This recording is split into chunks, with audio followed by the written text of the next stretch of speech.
It would appear that Colby has a new main Mitch after Garver stunned the Braves last night. And we're going to talk all about that ridiculous Mariners win coming up here on the Locked On Mariners podcast. Colby, hit it.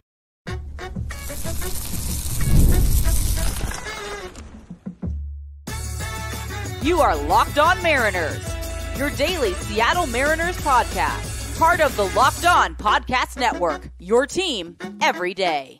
Mitch, don't kill my vibe. Mitch, don't kill my vibe. Ahoy, sailors. It is Tuesday, April 30th, 2024. This is Ty Gonzalez and Colby Patnode for the Locked On Mariners podcast, brought to you by Monopoly Go, the mobile hit twist on classic Monopoly. Join your friends and download Monopoly Go, now free on the App Store and Google Play. Thank you so much for making us your first listen. Subscribe, like, and turn on alerts if you're watching on YouTube, or subscribe and leave a 5-star review on your preferred podcast platform if you like what you hear. And if you're part of the crew and rock with us every single day, let us know in the comments below. We'd love to hear from you. And if you want to hear from us even more, please consider signing up for our Patreon. You can now get a free 7-day trial to check out the show. The link, as well as our social accounts, is in the description of this episode. Well, Mitch certainly killed the Braves vibe, that's for sure. Mariners win 2-1 on a walk-off 2-run homer last night. Just an utterly ridiculous ending to an utterly ridiculous game. We had dueling no-hitters for a while. The Mariners offense looked absolutely pitiful. They blew yet another opportunity with the bases loaded and fewer than 2 outs. It looked as if they were going to waste arguably Bryce Miller's best start of his young career, which of course we're going to talk a lot about later on in this show, but they won. And it was because Jorge Polanco and Mitch Garver, who we talked a lot about on yesterday's episode, got the job done.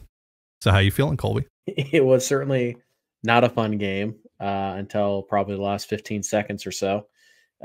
Just a lot of frustration, a lot of kind of a carryover of what we saw on Sunday in that game, where this offense, once again, just striking out way too much, not getting on base enough, not hitting the ball nearly enough. Before the Garver home run, by the way, the Mariners had not hit a ball more than 300 feet. They had one fly out that went 294 feet. I had to text you last night. I had to text you last night and ask. I was like, have they even left the infield yet? I think this was around the 5th or 6th inning. And there was the fly out that you're talking about from Mitch Haniger. That was it. So prior to the Garver home run, they did not hit a ball further than 294 feet. Not necessarily mean you're going to lose the game, but that's not good, right? You hit the ball hard, you hit the ball far. Like, that's kind of the point, right? So they weren't really hitting the ball hard either.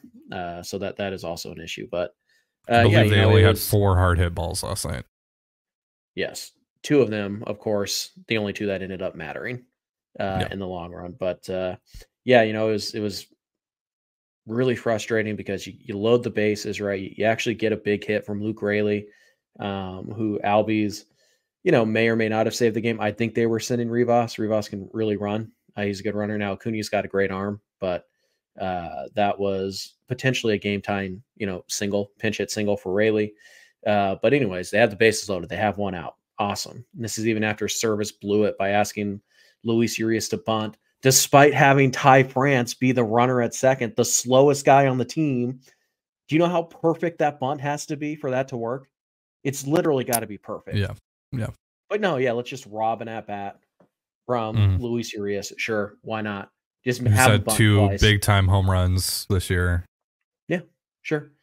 Yeah. No, let's just have him bunt. By the way, now I still need my guys behind him to get a hit, which we haven't done all night. We haven't hit a ball further than 294 feet all night. Maybe you just let this one play out, Scott, or at least put somebody fast out there on second base so the bunt doesn't have to be perfect. Yeah. Anyways, like I get it. You're playing arguably the best team in baseball. It's a close game. You might want to play small ball later on in the game. I totally understand that point of thinking, but that was not the situation at all to do that in. You have to be good at it, though. I want to play small ball. Well, are you good at it? No? Then don't do it. But it's so situation dependent, right? And the situation there was you have Ty France on second. You have Luis Urias up to bat. Neither of those things work for that style of ball that you want to play in that spot. It just and you don't want to play that style of ball. You don't. The Mariners don't bunt that often. It's just when they choose to. It's usually at the stupidest possible moment. Remember last year when you had J.P. Crawford, who was on fire, bunt against the Blue Jays? They lost that game. Imagine that. Giving a team an at-bat, giving a struggling pitcher an out for free doesn't always work. And you know what? It didn't work because Julio had a terrible at-bat, which is only overshadowed because Mitch Haniger went up there and decided to have an even worse one. You got your guys up to Julio and Mitch. Those are your boys. Those are the guys you want. With JP on the shelf, those are the guys you want with the bases loaded. They failed, epically failed. And that should have been it because you had no business winning yesterday's game. And then the much hated Jorge Polanco and the even more hated Mitch Garver come to the plate against AJ Minter, who is really good. Did you know that he already has 7 decisions this year? Wow. So, yeah, I mean, they use him when the game is tight, late. So, yeah, 7's a ridiculous number, but yeah, I mean, in like 28 games or however many they played, like that's nuts. that's a lot for a reliever. But yeah, you know, and you know, Polanco gets the hit, the hard hit. Interesting decision to go to your lefty when you have 2 guys coming up who are traditionally in their careers been lefty destroyers. So Minter's the closer, whatever. You go to him in 1-run game, fine. I get it. But, you know, maybe play a little bit of matchup there. But thankfully they didn't. And Polanco comes through, absolutely scorched a base hit through the left side. Garver, I believe the count was 3-0. And then it popped back to 3-2. And you're just kind of sitting there like, you know, based on what Garver had been doing, you're like, maybe he walks and maybe we can kind of, you know, which would have meant another bunt, I'm sure. Can Cal Raleigh bunt? Who knows? We're going to ask him to, though, because that makes sense. And then Garver gets the hanging cutter just dead center, and it was crazy because the 2 previous pitches that Minter made were perfect to get the count back to 3-2. And then he just makes the biggest mistake you could possibly make in that situation. Cutter right down the plate, didn't even cut. It just kind of spun up there, and you know, Garver didn't miss it. I mean, it was a absolute tank job. You know, and you can kind of see like the relief, the frustration, the relief, the, you know, all of it, like all the emotions and the little bat, whatever we want to call that. Like, I don't think that's a bat flip, but like, you know, it was very clear that you know, Mitch he didn't even look happy. He was just like, finally, Jesus. Just relief. Just, oh, thank God. Because it's been rough, you know, and we know that Garver is a very accomplished player in this game, and it's been a real struggle for him. And he's talked about, you know, I just don't feel like myself right now. And so for him to come up in that big situation, maybe it just takes some of the pressure off a little bit, you know, and does this mean that he's going to figure it out now? I don't know. Maybe. We've seen Garver have big hits and then kind of take a couple days. You know, we talked about this yesterday. He's in kind of a 1 step forward, 2 step back kind of space right now. And he's just trying to find himself. So hopefully this is something that helps him, gives him some confidence going forward, because, you know, it was awesome. It's his first career walk-off home run at any level. First career walk-off hit, I believe, at any level, which is crazy because Garver can hit. He really can hit. And he just hasn't. So last night it was just really funny to see, you know, Julio fail epically, and then Haniger come up after him and fail even worse than Julio had, and just look awful at the plate all night. Haniger did, and he wasn't the only one. And for Jorge Polanco and Mitch Garver, 2 guys who we get questions about pretty much every day. Are you worried about them yet? Like, they shouldn't be in the lineup, whatever. You should be playing. You know, you should call up Samad Taylor and he should DH, blah, blah, blah, all that stuff. And those are the guys who come through, and those are the guys who get the big hits. And it's not Julio. And by the way, that's what makes teams really good. That's what makes good teams great. Right. And this is the importance of Garver and Polanco. This exhibited exactly that, because look, there are going to be nights where Julio, JP, Cal, they're not going to be able to carry the load. So you need someone to make up the difference. And Garver and Polanco, those are the 2 guys that you look at first to be able to make up the difference. And last night they were able to do that. So Garver's heroics aside, the MVP of this game for the Mariners was Bryce Miller. We're going to talk about his night in just a moment. But first, a reminder, this episode of the Locked On Mariners podcast is brought to you by FanDuel. It's playoff time in the NBA and NHL. Baseball's in full swing, and FanDuel is your place to bet on every game. Right now, new customers get $150 in bonus bets guaranteed. That's $150 win or lose. Bet on everything from slap shots to home runs to slam dunks, all on an app that is safe, secure, and super easy to use. So what are you waiting for? Visit FanDuel.com/lockedon and make your first bet an automatic win. Again, that's FanDuel.com/LOCKEDON.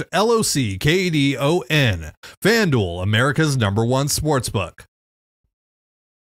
And you're listening to the Locked On Mariners podcast. Thank you again for making us your first listen. You can catch Game 2 between the Mariners and the Braves tonight on the Mariners hometown broadcast with SiriusXM on the SXM app. All you have to do is search Mariners. So, Colby, let's talk about Bryce Miller. Arguably the best start of his young career, given the opponent, given what he did. He had a perfect game going at one point in this game. He had a no-hitter going on at one point in this game. He ends up going 7 strong, 2 hits, 1 earned run, 10 strikeouts, ties his career high, just the 1 walk, and only 5 hard hit balls against a team that is essentially an all-star team in itself. What were your impressions of Bryce Miller? Obviously very good. Miller is, really evolved as a pitcher this year, but last night was actually kind of a throwback of Bryce Miller. It was just pretty much, here's the fastball, hit it if you can, and they couldn't. Like, he went right after guys. He threw 59 four-seamers, got 35 swings, 15 whiffs. 43% whiff rate on a four-seam fastball is insane. And it was just absolutely nuts. Yeah, he's just going right after guys, throwing it everywhere. He could dot it up at the knees. He could go arm side. He could go glove side. He could go elevated. Like, he just throwing that fastball pretty much wherever he wanted. So there was really never a point where he needed to change anything. Like, he was just in attack mode all night. And his secondary stuff was just kind of there to give the Braves another look. Like, he threw 17 sweepers. He got no whiffs on them. He only got 2 called strikes on that pitch. So now when they put it in play, they didn't put it in play particularly hard. Nothing was very hard hit off of the sweeper, but it didn't really add a ton in terms of the whiffs and the getting ahead of guys. Like, it only had a 12% called strike plus whiff rate. Splitter, he threw 9 of them. He only got 4 swings and 1 whiff on that pitch, only 1 called strike on that pitch. And then the 2-seamer / sinker, again, 4 swings, 1 whiff. Got a couple called strikes on it, but it was 2 balls to put in play. One at 83.7 miles an hour on the 2-seamer, one at 90.8. So again, nothing hard hit, but nothing that was contributing to the dominance, I guess we'll say. Like, Miller basically went against the Atlanta Braves and dominated them with his fastball. And then every other pitch was just kind of there along for the ride. Like, it was vintage Miller, but it was also a little bit of a different Miller at the same time, because it was just so much like, here's my fastball, bet you can't hit it, told you, sit down and just bring up the next guy. Like, he was carving these guys up, and it was very impressive. And it's crazy that, like, Miller can have a game that good against that quality of an opponent, and we could sit here and say, like, oh yeah, that wasn't even the Mariners' best start in the last 3 days. Like, that's the level the Mariners rotation is on right now. Yeah, this is I tweeted this last night. This is their version of August Julio. Yeah, I mean, not sustainable, but it's a lot of fun to watch right now. And it's one of those runs that you remember, and it's one of those runs. I think it was it Schusterman? He tweeted out what the Mariners slash line has been for the last 15 games or whatever, and like, they're running like a 35% strikeout. For last week, they're running like a 35% strikeout rate as an offense right now, and they're still winning games because the pitching has been that good, and Miller just kind of continues it. And so, at some point, one of these guys is going to have a blow up start. It's going to happen. Like, it just, hitters aren't this bad. I mean, not even a blow up start. Like they're going to give up 4 over 6, right? Yeah, at some right. point. And maybe tonight, Castillo. Like this is a very, very good lineup. But when you Mhm. look at what the Mariners have done over the last 7 days against, let's remind people, the Texas Rangers in Texas, the Arizona Diamondbacks, who came into their series as the best offense in baseball in runs, Mhm. and the Atlanta Braves, who arguably have the best lineup in all of baseball. Yep. Now, they still have 2 more games against the Braves, but they're not facing the Rockies, and then the White Sox, right? No, they're facing the World Series champion, the World Series runner-up, and a World Series favorite all in a row, and they have Yeah. dominated them with pitching. Yeah. So, Yeah. Miller's just kind of It's an on top of it. all-time run. Like they're putting It up really dead is. ball era numbers against some of the Right. best teams in all of baseball. Right. And so Miller, it's sometimes it's almost a shame that like an outing like Miller's is so like, I mean, it's great, but when you Mhm. compare it or when you put it into the like context of the run the Mariners are on right now with their pitching, it's a little bit pedestrian. You're like, oh, only 10 strikeouts, like, oh, only a 45% whiff rate on the fastball. Like, I've seen better. Like that just speaks to the level of the run the Mariners starting pitching is on. And the bullpen's certainly holding their own in this too. But Miller, like I said, just here's the fastball. Bet you can't hit it. Told you, sit down. Bring up the next victim. I'm just carving you up with basically one pitch, and then I'm going to The sprinkle FU in just enough fastball. of the other stuff. Yep, I'm Mhm. going to sprinkle in just enough of the other stuff to kind of keep you off my fastball enough, so that maybe in the back of your head you're like, maybe he's not going to throw this time. Yes, I am. It's by you. Sit down. Like it was Right. very impressive. And Miller, after kind of a rough start against Texas the week before, he now joins Logan Gilbert as legitimate contenders to be the American League Pitcher of the Month. Yeah, so the tweet was the Mariners hit 175, 232, 358 with a 35% strikeout rate over the last week and went 5-2. Yeah. Yeah. So those 15 whiffs that Miller had on the four seam, second most of any four seam this year, behind of course George Kirby's 18 that he threw on Saturday against the Arizona Diamondbacks. Just absolutely ridiculous pitching we're seeing right now. Totally not sustainable, but this has been a hell of a ride. But the offense, if it can just, get back to average, it doesn't have to be, is the point. Yeah. So if you can just regress back to the mean, it'd be great. Sure. Mm-hmm. By the way, can we talk about Austin Voth real fast? Sure. Because he gives up the single to Kelnick and Kelnick, whatever. Okay. He gives up the single to Kelnick. Then he proceeds to strike out in order in a one-run game at the top of the ninth. Ronald Acuna Jr., Ozzie Albies, and Austin Riley. Yeah. Austin Voth did that. By the way, not Munoz. Let's also show some love to the seventh inning that Bryce Miller threw after he gives up the run. Well, he gives up his first hit, which was kind of fluky in a way, and then gives up the double to Ozzie Albies to make it 1-0, and he ends up limiting the damage, and that saved the game for the Mariners right there. But yeah, Voth, that inning was so impressive from Austin Voth. I believe now every single Mariners reliever has a sub-3 ERA at the moment. Right.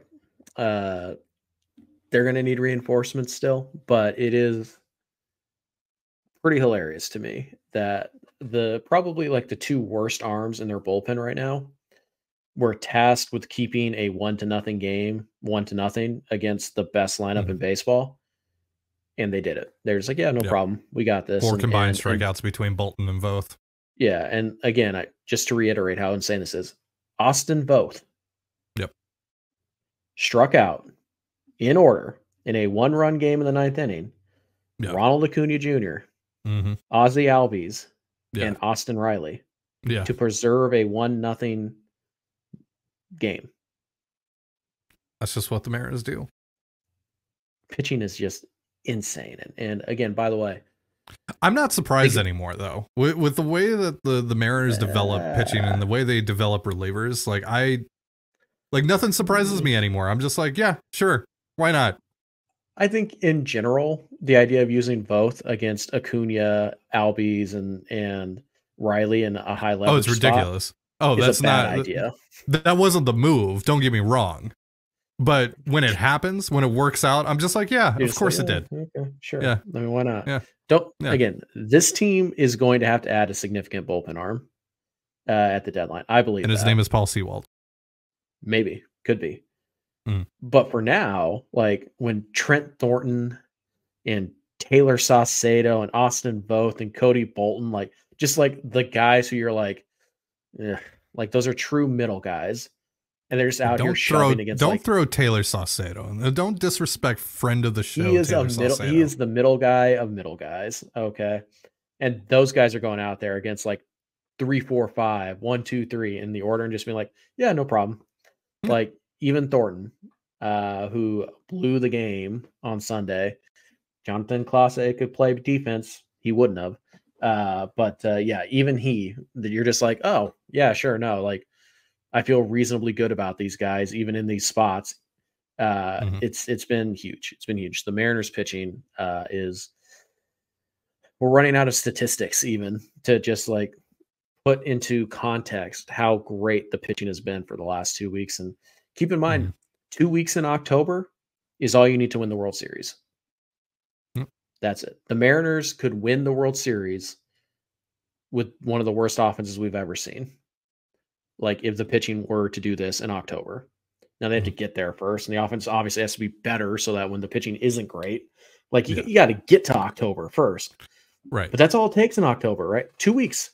You go on a dominant 2-week run in October, you're World Series champions. Well, it's like we saw with the Rangers. The Rangers had a horrific bullpen last year. But then in the postseason, for those couple of weeks, they were fine. They were good enough. And they won a World Series. Yep. It is small samples stacked on top of small samples in the playoffs. So, just again, just a reminder that the Mariners pitching has been elite and they're not even healthy. So we haven't even seen Brian Wu yet. That's the craziest part about this. We probably won't see Brash. We haven't seen Santos. Yeah. Still the best pitching staff in baseball. All right. So let's talk about what's on tap for game 2. Luis Castillo versus Ronaldo Lopez. We'll get you set for that one in just a moment. But first, a reminder, this episode of the Locked On Mariners podcast is brought to you by DoorDash. Want to make mom smile? Start Mother's Day with flowers or surprise her with gifts from the brand she loves, delivered the very same day with DoorDash. Does mom have a sweet tooth? Is she a tech enthusiast, a beauty connoisseur, or is she outdoorsy? No matter what she's into, you can make her smile with a fruit or flower bouquet, makeup, tech gear, workout wear, and a whole lot more. Shop with savings that would make her proud. With a Dash Pass membership, you'll save with a $0 delivery fee and reduce service fees on eligible orders from Dash Pass merchants that meet the minimum subtotal. Other fees, including service fee and terms, apply. Get all your Mother's Day gifts all in one place and get 50% off your next order, up to $15 when you spend $15 or more on your next flower, convenience, grocery, or retail order now with promo code LOCKEDONMLB. That's LOCKEDONMLB. Order using DoorDash today. Terms apply. And you're listening to the Locked On Mariners podcast. Thank you again for making us your first listen. You can catch game 2 between the Mariners and Braves tonight on the Mariners hometown broadcast with SiriusXM on the SXM app. All you have to do is search Mariners, and that's what we're talking about now. On today's episode, game 2 of this series as the Mariners go for their 5th consecutive series victory. Luis Castillo on the bump for the M's against Ronaldo Lopez, who's been fantastic in his return to the rotation with the Atlanta Braves. This Mariners offense has struck out 10 plus times in 20 of their first 29 games this season. And now they're going up against Lopez, who's been, again, like I said, fantastic this year. So, Colby, where are your confidence levels right now that the Mariners can score some runs off of Lopez tonight? I mean, it's not great. Lopez, pretty much a 2-pitch guy. It's fastball and a slider, and he very rarely throws a changeup. So, I mean, it's a 26% strikeout rate, which is above league average, but it's not a lead or anything like that. It's not a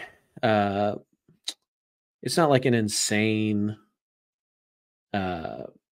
whiff rate or anything like that. Like Lopez isn't a guy who should dominate you, and yet he has dominated 4 other teams this year. So it's kind of an interesting little matchup here. It's not insane spin on any of his pitches, but it's a 2-pitch guy, right? And you just kind of have to attack the fastball. But that's easier said than done. Like pretty much everything in baseball is easier said than done. So I don't feel great.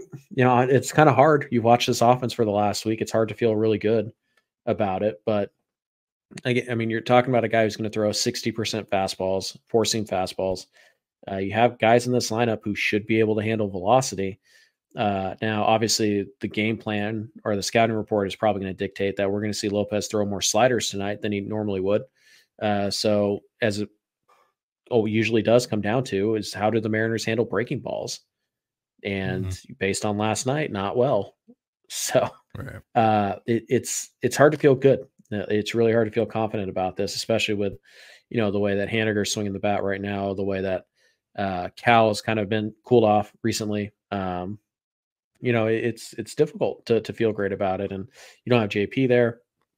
So yeah, it's really hard to feel good that this team's going to put up, 3-4 runs on any given night, but baseball's weird. They put up 4 against Zach Gallen on Friday night.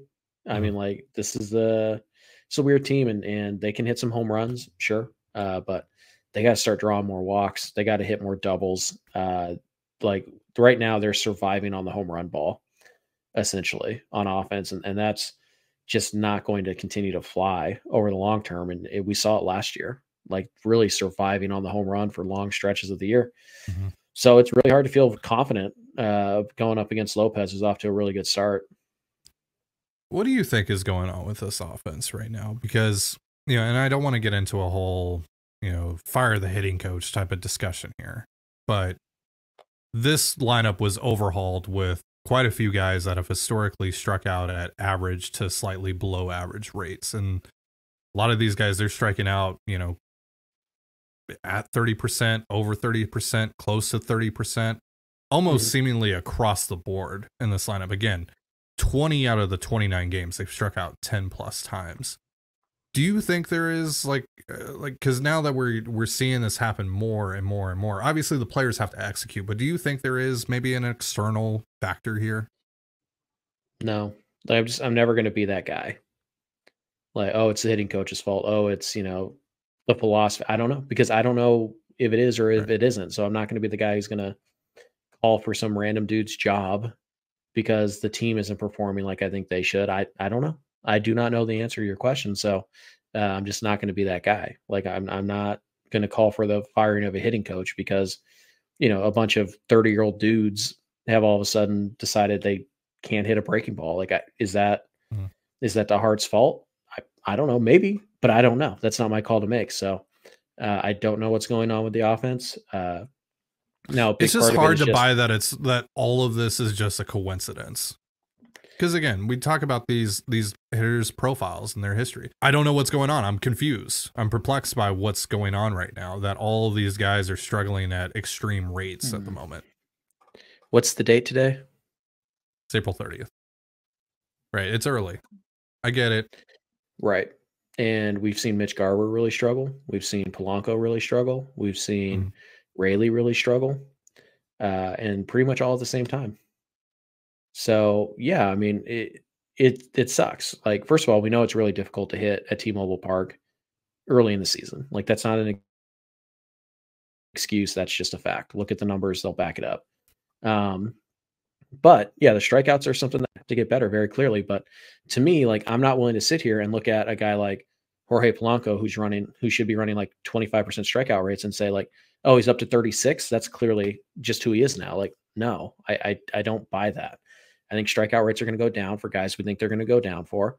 And ultimately, I trust what the player has been, that will continue plus or minus, a few degrees of just, I don't think that Mitch Garver is all of a sudden a 37% strikeout guy. I just don't. There's nothing in his profile to suggest that he is, except for 1 month in 2024.